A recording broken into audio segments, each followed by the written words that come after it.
Hello mga kadumpos. Good PM po sa inyong lahat. Share ko lang po yung aking noodles from sa amo ko po, pasalubong galing sa trabaho. Ayan po. Hong Kong noodles. Ayan po. Sumasarap siya, guys. Masarap. Katamtaman lang yung anghang.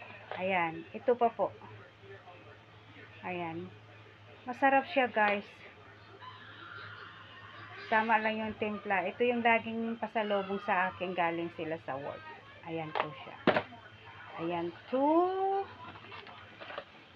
Number 3. Ayan, guys.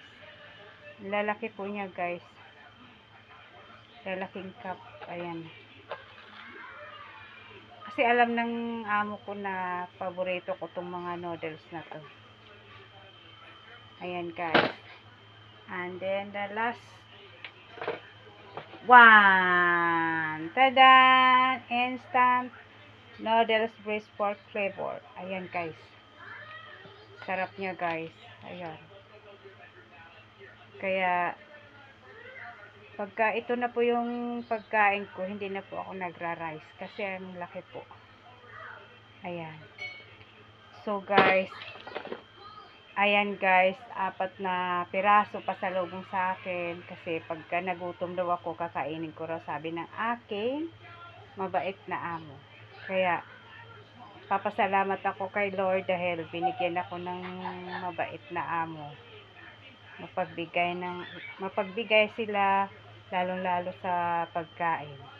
Ayan, guys. Ayan, guys. Ito lamang po muna ang aking video sa ngayon. So, abangan nyo po ang aking next video, guys. Mga kadimpos, thank you for watching. God bless po. Bye-bye.